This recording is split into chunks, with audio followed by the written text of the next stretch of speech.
우리가 가지고 있는 성경은 하나님이 저자이시기 때문에 사람의 지식과 논리나 감정으로 다 이해할 수가 없습니다.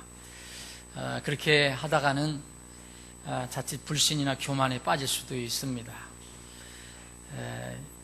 하나님은 영이시라고 했는데 영이신 하나님의 말씀은 그래서 성령님의 도우심을 받아서 믿음으로 이해하고 받아들여야 합니다. 우리가 가지고 있는 성경 안에는 영적인 일이 물론 많이 기록이 되어 있습니다. 또 우리가 동시에 육체로 살면서 실제로 바라보고 체험하는 그런 물리적인 일도 많이 기록이 되어 있습니다. 이 사람은 이제 물리적인 그런 요소를 갖추고 있죠. 흙하고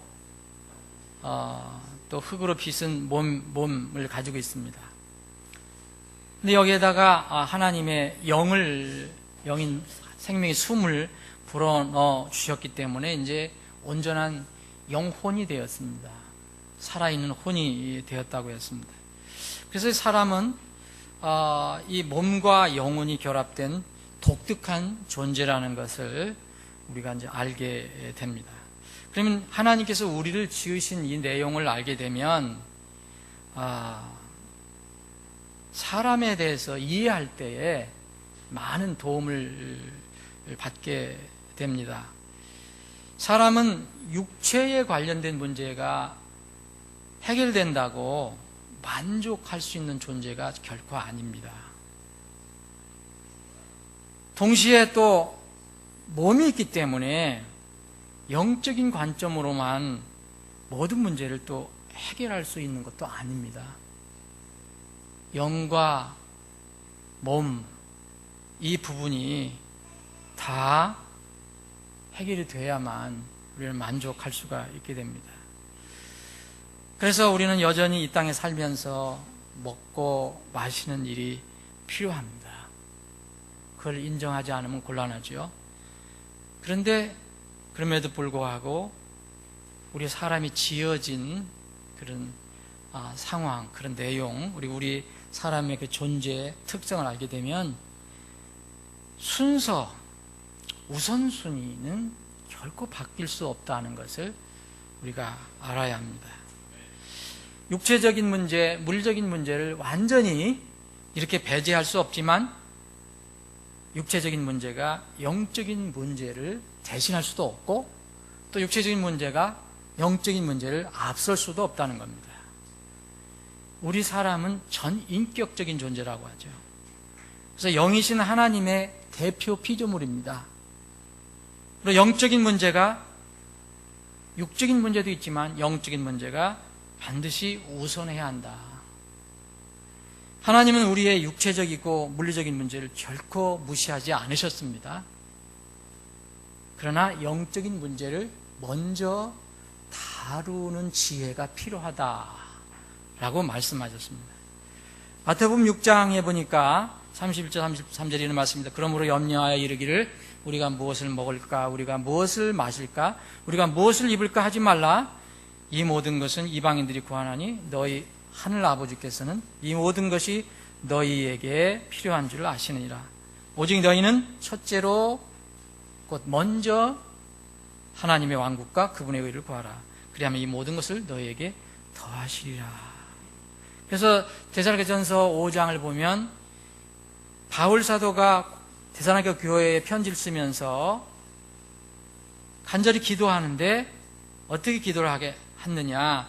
평강의 하나님께서 너희를 온전하게 거룩히 구별하시기를 원하노라.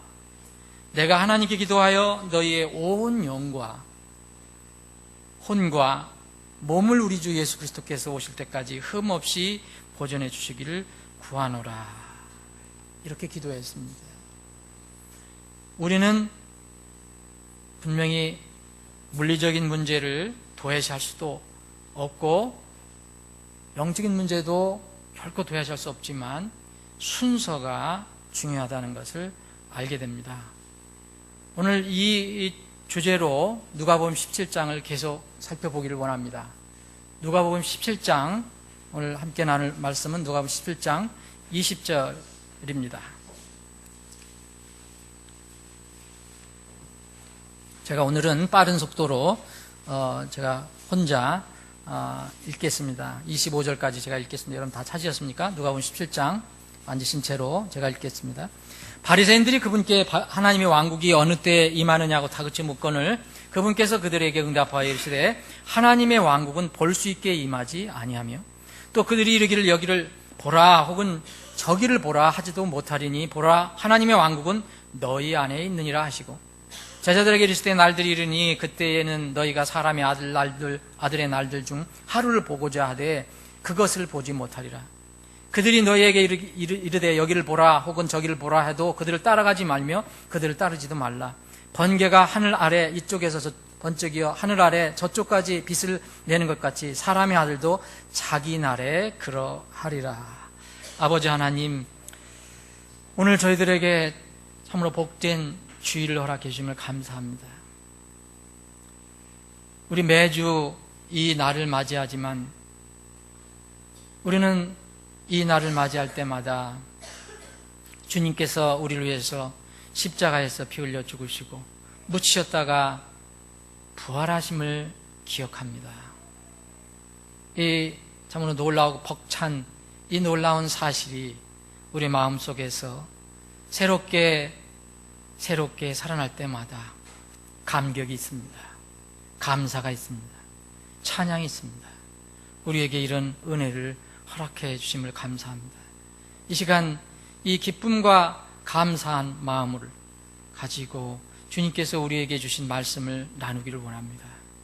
주님께서 이 말씀을 우리에게 선포해 주시고 우리는 주님 앞에 다 엎드려 듣고 경청하고 받아들이고 생명의 양식으로 삼는 시간이 되게 하여 주옵소서.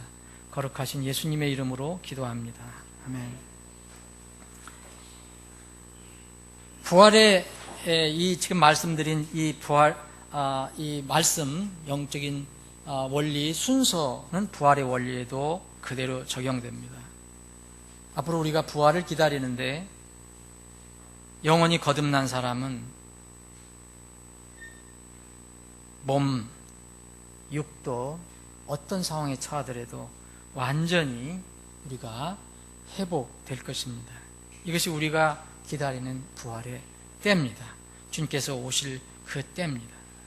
그래서 하나님은 이 우리 사람들에게, 특히 제자들에게, 믿는 자들에게 이 영혼 문제를 참으로 잘 신중하게 다루라라고 얘기합니다. 세상 사람들에게도 말씀하시지만 당신의 제자들에게 이런 말씀 많이 해주셨습니다. 사람이 만일 온 세상을 얻고 자기 혼을 잃으면 무엇이 소용이 있겠느냐. 그것은 우리가 주님 뵐 때까지 늘 기억해야 합니다. 사람이 무엇을 주고 자기 혼을 대신하겠느냐. 아무것도 바꿀 것이 없다는 거죠. 세상에 있는 그것들. 이 진리의 믿음의 주제에도, 이 진리는 이 믿음의 주제에도 그대로 적용됩니다. 믿음은 물리적이고 육체적인 주제가 아닙니다. 믿음은 물리적이고 육체적인 관점으로 보는 사람, 이런 사람은 항상 문제가 나중에 생길 것입니다. 이런 믿음을 물리적이나 육체적인 그런 관점으로 보는 사람은 예전이나 지금이나 또 앞으로도 그럴 것입니다. 눈에 보이는 것을 찾아다니게 됩니다. 세상의 물질과 관련된 기복신앙을 또 추구하게 됩니다. 믿음이라는 것은 지금 눈에 보이지 않지만 하나님의 약속의 말씀을 그냥 실체와 증거로 우리가 붙잡는 것입니다. 이제 믿음은 바라는 것들의 실체요, 보이지 않는 것들의 증거니라고 했습니다. 이 진리, 제가 몇 가지 지금 말씀드렸는데 이 진리가 적용되는 곳이 또 있습니다. 바로 하나님의 왕국에 관한 진리입니다. 성경은 분명히 물리적인 하나님의 왕국을 이미 예언해 놓고 있습니다.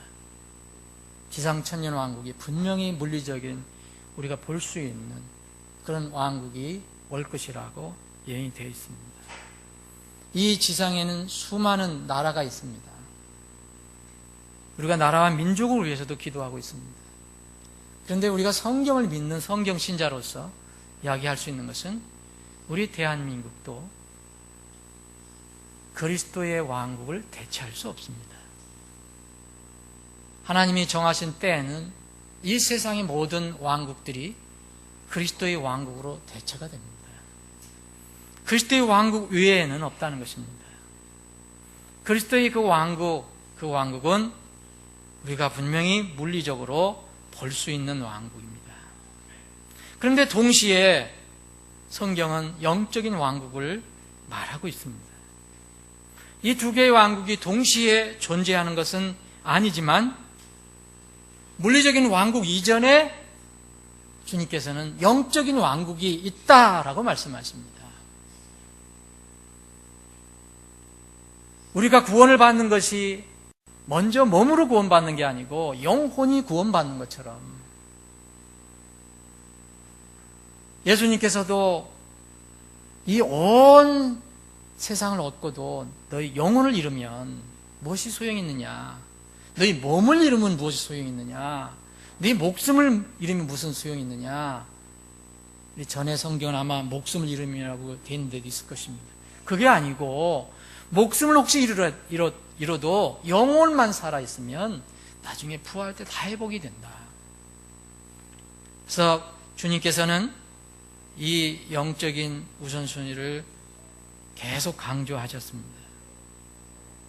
이 두 왕국은 사실 다른 왕국이 아닙니다. 같은 왕국인데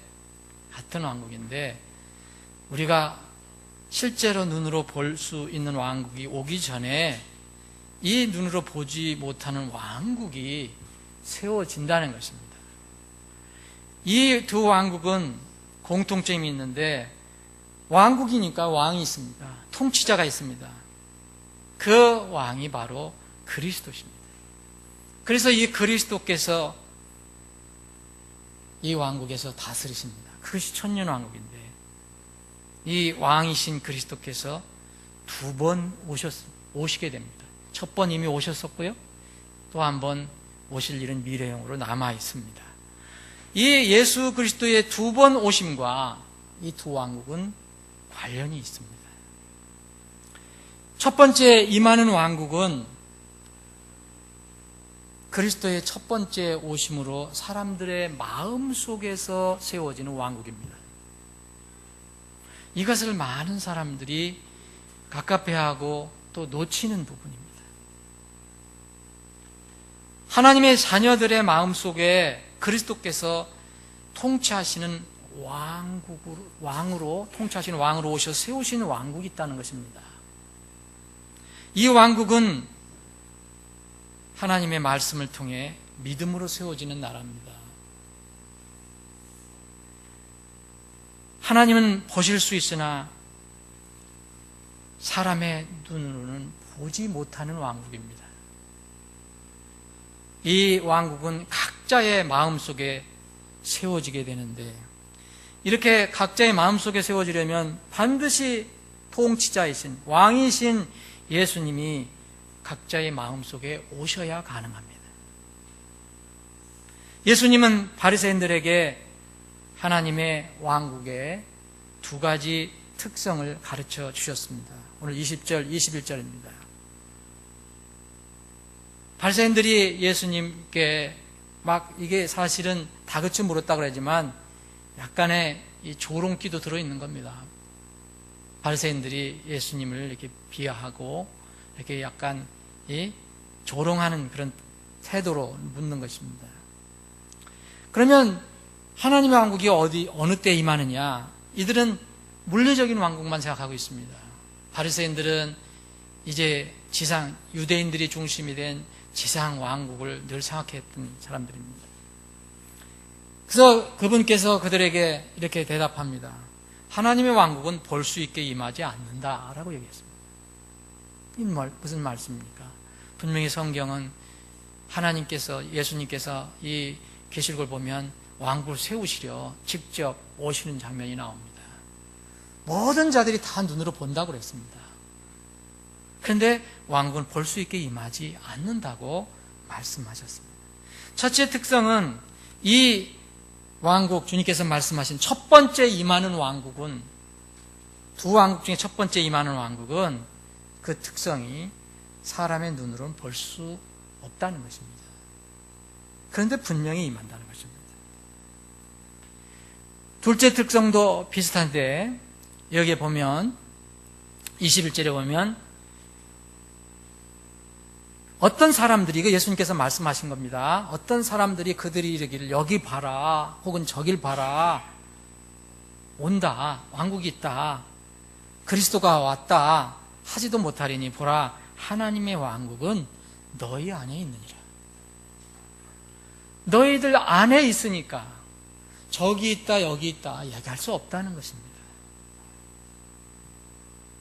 장차 눈에 보이는 물리적인 하나님의 왕국이 분명 지상에 세워질 것입니다. 그러나 그 왕국에, 그 물리적인 왕국에 모든 사람들이 들어가는 것은 아닙니다. 물리적인 하나님의 왕국에 들어가려면 먼저 보이지 않는 하나님의 왕국에 들어가야 합니다. 근데 이것은 물리적인 왕국이 아니니까 믿음으로 들어갈 수밖에 없습니다. 이 왕국은 자연적으로 한번 출생한 사람은 결코 들어갈 수 없는 왕국입니다. 반드시 다시 태어나야만, 거듭나야만 들어갈 수 있는 왕국입니다. 밤에 이 문제를 해결받지 못한 이 유대인의 관원 선생인, 유대인의 지도자인 니고데모가 밤에 청년 예수님께 찾아왔습니다. 예수님께서 그 니고데모에게 얘기합니다.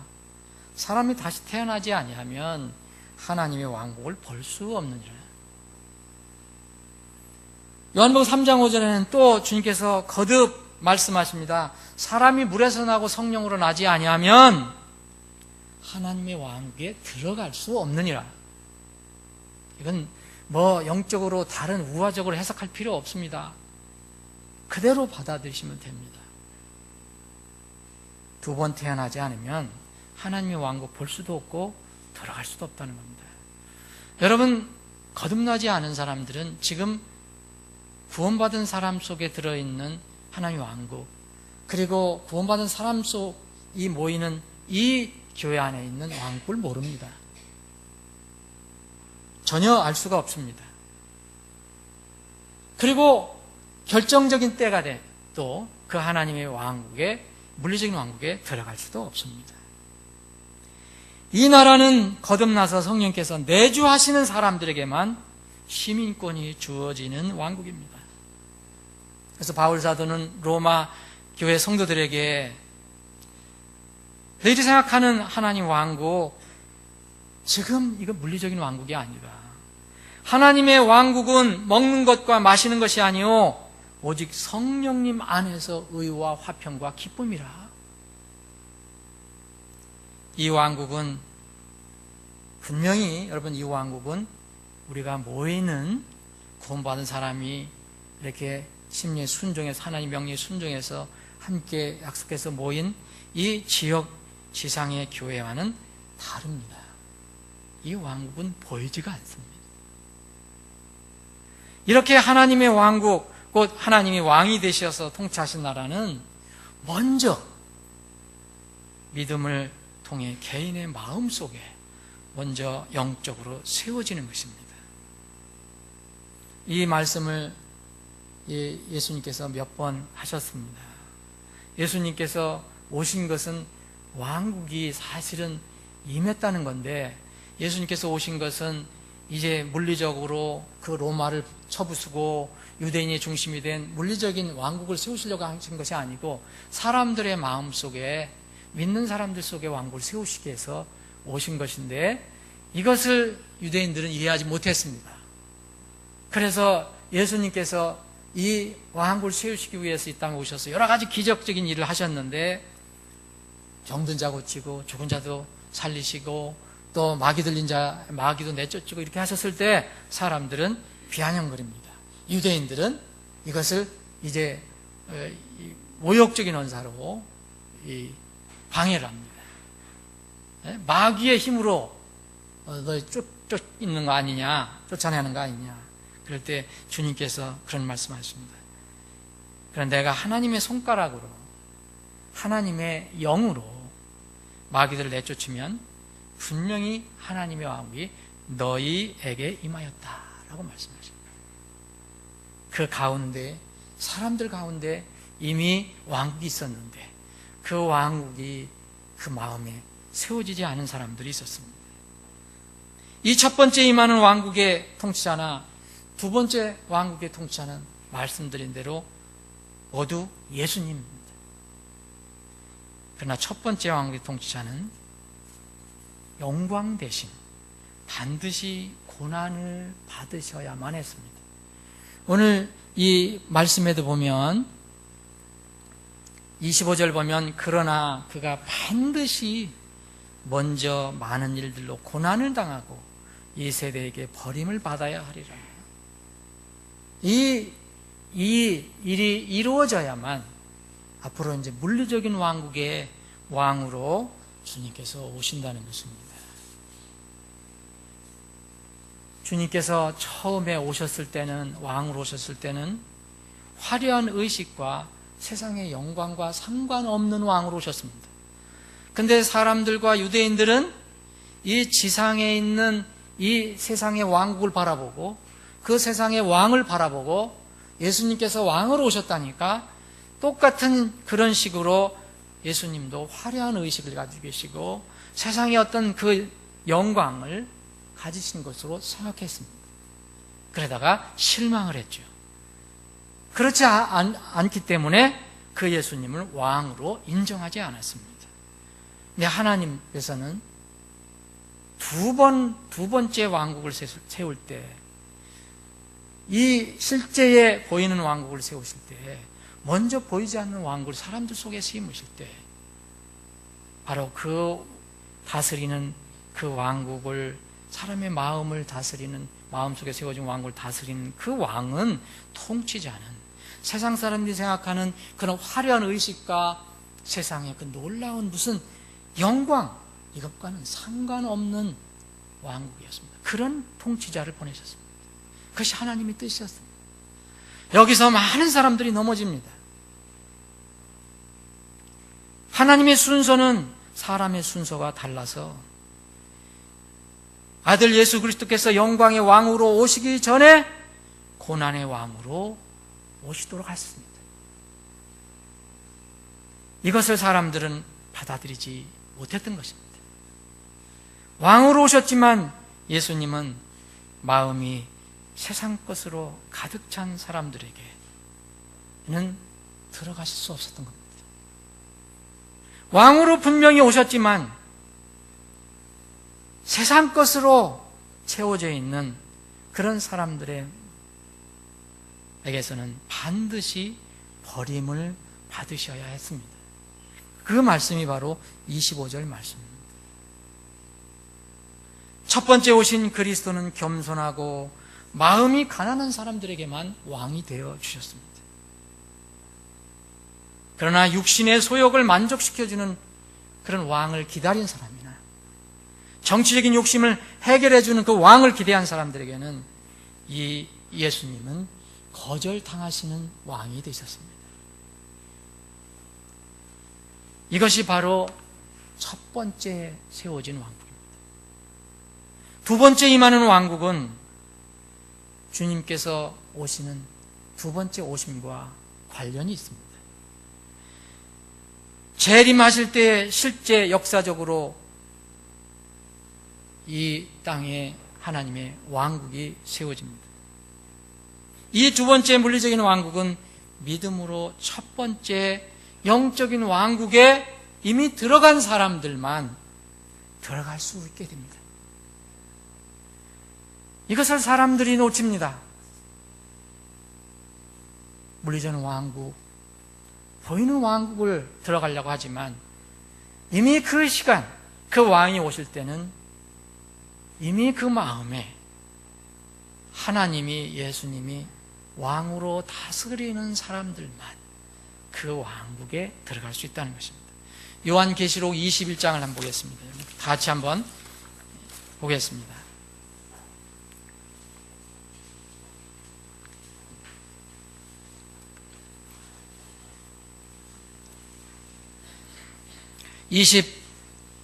요한계시록 21장 23절부터 제가 읽겠습니다. 그 도시는 해와 달 안에서 빛을 비출 필요가 없었으니 이는 하나님의 영광이 그 도시를 밝혀주고 어린 양께서 그 도시의 광채이시기 때문이더라. 구원받은 자들의 민족들이 그 도시의 빛 가운데에서 다니겠고 땅의 왕들이 자기들의 영광과 존귀를 가지고 그리로 들어가리라. 구원받은 자들이 모인 그 민족들이 들어간다 그랬습니다. 거기에는 밤이 없으므로 낮에 그 도시의 문들을 결코 닫지 아니하리라. 그들이 그 민족들의 영광과 존귀를 가지고 그리로 들어가겠고 더럽게 하는 것은 어떤 것이든지 결코 그리로 들어가지 못하며 또 무엇이든지 가증한 것을 이루게 하거나 거짓말을 지어내는 자도 들어가지 못하되 오직 어린 양의 생명책이 기록된 자들만 들어가리라. 많은 사람들이 그런 왕국을 들어가기를 원합니다. 그런데 그 왕국에 들어갈 사람은 이미 정해져 있습니다. 예정이 됐다는 게 아니고 그 왕국을 다스리려고 오시는 그분이 오실 때는 이미 정해진 사람만 들어간다는 겁니다. 어린 양의 생명책에 기록된 자들, 이미 구원받은 자들만 그 왕국에 들어가게 됩니다. 두 번째 오시는 예수님은 이미 마음속에 하나님의 왕국이 세워진 사람들에게는 영광의 구원자가 되실 것입니다. 그런데 거듭나지 않아서 하나님의 왕국 밖에 있는 사람들에게는 큰 재앙을 주시는 분으로 나타나시게 될 것입니다. 데살로니가 후서 1장을 제가 여러분들을 위해서 읽어드리겠습니다.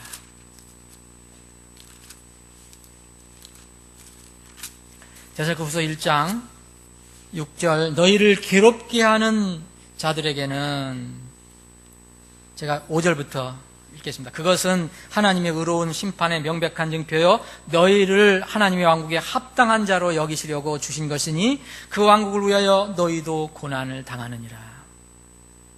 이미 왕국에, 예수님이 다스리는 왕국, 보이지 않는 왕국에 들어간 사람은 이 세상에서 그 물리적인 왕국이 도래하기 전까지 고난을 당할 수 있습니다. 너희를 괴롭게 하는 자들에게는 환난으로 갚으시고 괴로움을 당하는 너희에게는 우리와 함께 안식으로 갚으시는 것이 하나님께는 의로운 일인지 곧 이제 물리적인 왕국을 다스리시려고 오실 때를 말합니다. 주 예수님께서 자신의 강력한 천사들과 함께 하늘로부터 나타나사 이때를 우리가 기다리죠. 하나님을 알지 못하는 자들과 우리 주 예수 그리스도의 복음에 순종하지 않은 자들에게 타오르는 불로 징벌하실 때에 그리하시리라. 그들은 주의 앞과 그의 권능의 영광에서 떠나 영존한 파멸로 형벌을 받으리라. 우리는 안식을 주시기 위해서 오시지만 이미 이 마음에 예수 그리스도가 왕으로 다스리지 못하는 그런 사람들은 안타깝게도 불로 징벌을 받게 되어 있습니다. 영존한 파멸, 형벌을 받게 되어 있습니다. 첫 번째 왕국이 마음속에 이루어지지 않은 사람들에게는 두 번째 왕국이 세워질 때는 그분은 구원자가 아니고 큰 재앙을 주시는 분으로 이제 나타나시게 됩니다. 이것이 두 번째 왕국의 특성입니다. 오늘 본문 말씀에서 주님께서 말씀하시는 왕국은 이 두 번째 물리적으로 임하는 왕국을 말씀하시는 것이 아닙니다. 첫 번째 믿음으로 이루어지는 왕국의 특성을 말씀하신 것입니다. 이 왕국은 지금도 계속 세워져 가고 있습니다.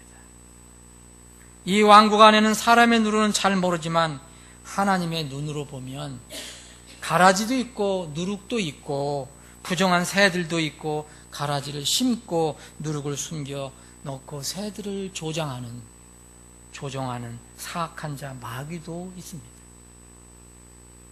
마태복음 13장에 보면 그 하늘 왕국의 비유를 여러분들 읽어보시면 그것을 이해할 수 있을 것입니다.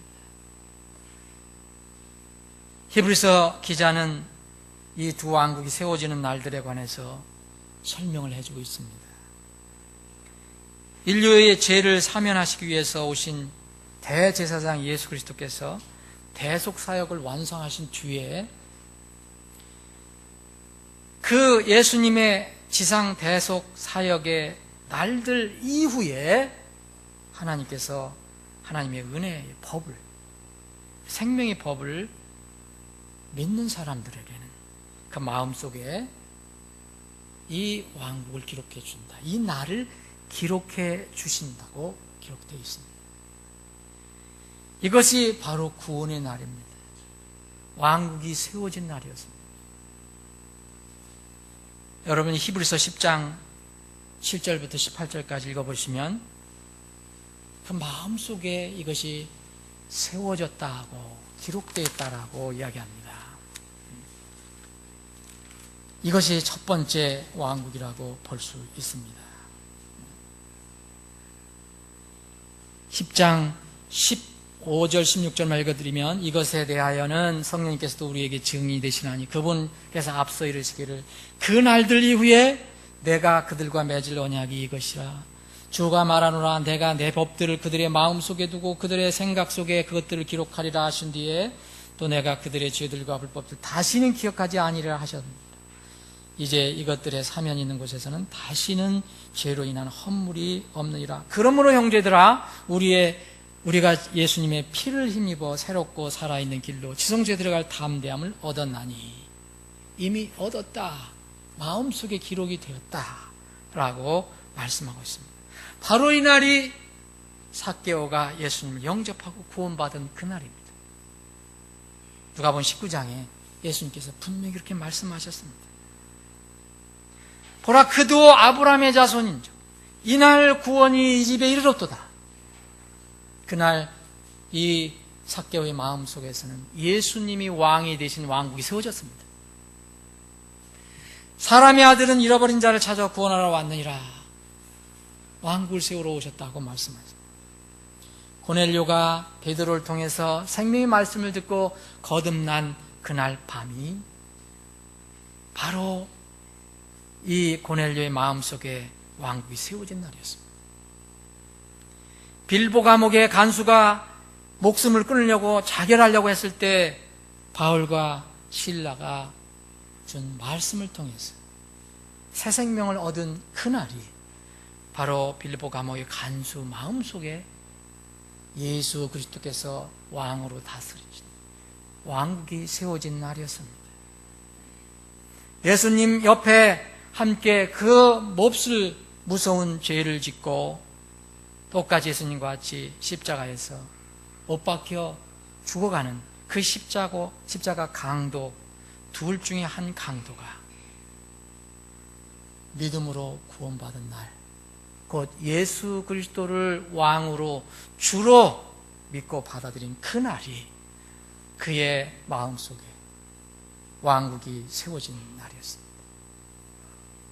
이렇게 각자에게 믿음으로 하나님의 왕국이 편입되는 날이 있습니다.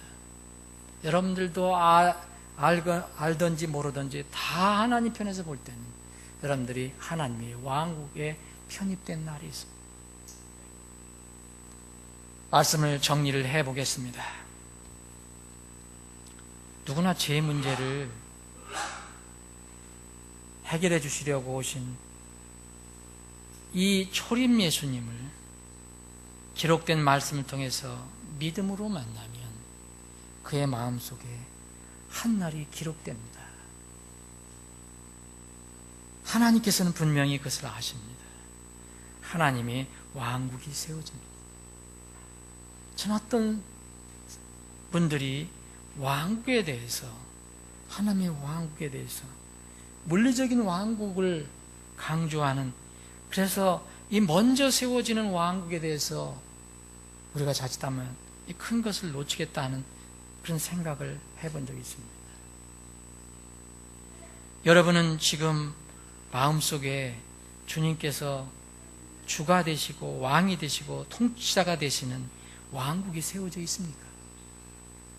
이것이 오늘 주님께서 우리에게 주신 말씀입니다. 바리새인들이 이 예수님을 조롱하듯이 질문했던 것. 하나님의 왕국이 어느 때 임하느냐? 그러니까 예수님께서는 하나님 왕국을 볼 수 있게 임하지 않는다.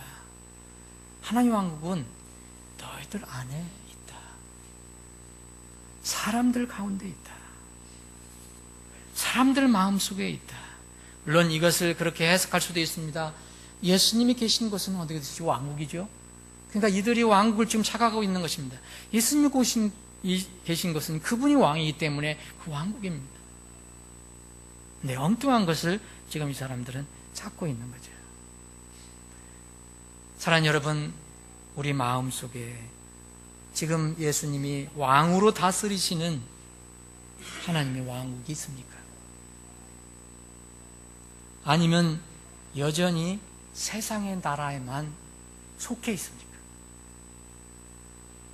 여러분, 우리 하나님의 왕국이 없다면 우리가 아무리 수요 기도회 때도 국가와 민족을 위해서 나라를 위해서 기도하는데 의미가 사실 없습니다. 왜냐하면 말씀드린 대로 이 세상의 모든 왕국은 하나님께서 정해진 기간에만 존재합니다. 여러분, 하나님의 말씀을 성경을 그대로 믿으신다면 사람의 손으로 깎아낸 돌, 그런 돌이 아닌 하나님의 돌이 이 세상을 다, 이 세상 왕국을 무너뜨리고 그리스도가 왕이 되시는 그 왕국이 마지막에 세워질 것입니다. 하나님의 이런 왕국이 없다면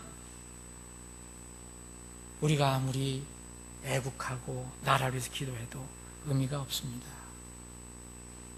사랑하는 여러분, 만약 우리 가슴 속에 하나님의 예수님이 왕으로 다스리는 왕국이 없다면 그 왕국을 세우는 일을 미뤄서는 안 됩니다.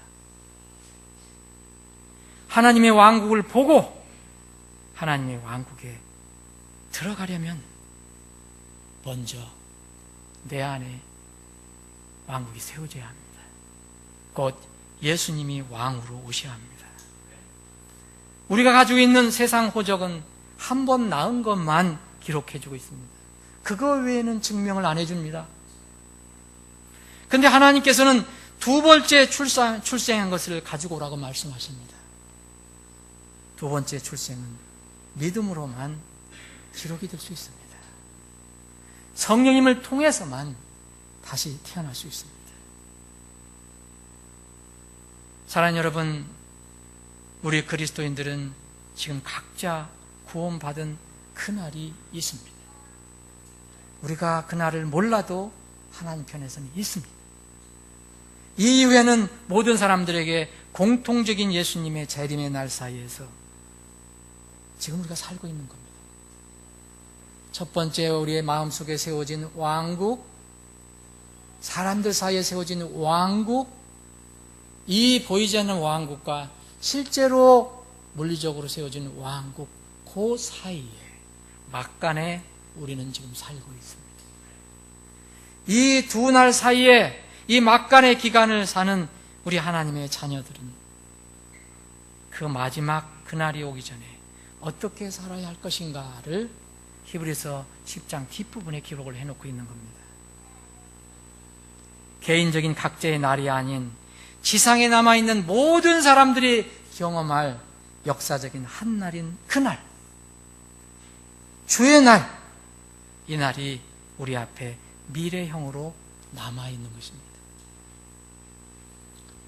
베드로 기자는 이렇게 기록했습니다. 베드로후서 3장 10절에 보면, 그러나 주의 날이 밤에 도둑같이 오리니 그날에는 하늘들이 큰 소리와 함께 사라지고 원소들이 뜨거운 열에 녹으며 땅과 그 안에 있는 일들도 태워지리라. 주의 날이 밤에 도둑같이 온다.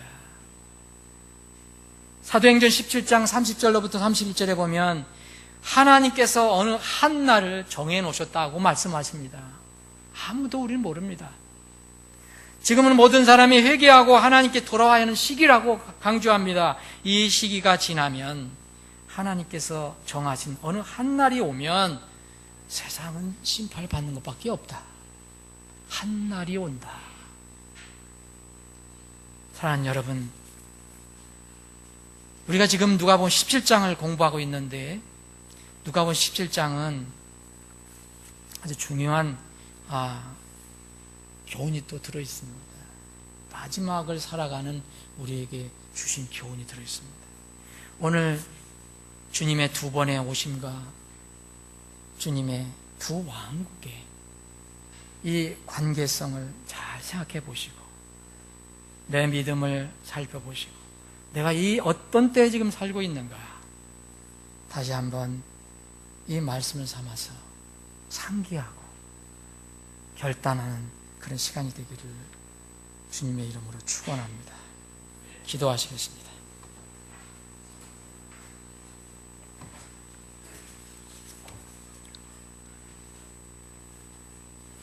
다 같이 잠깐 기도하는 시간 갖겠습니다.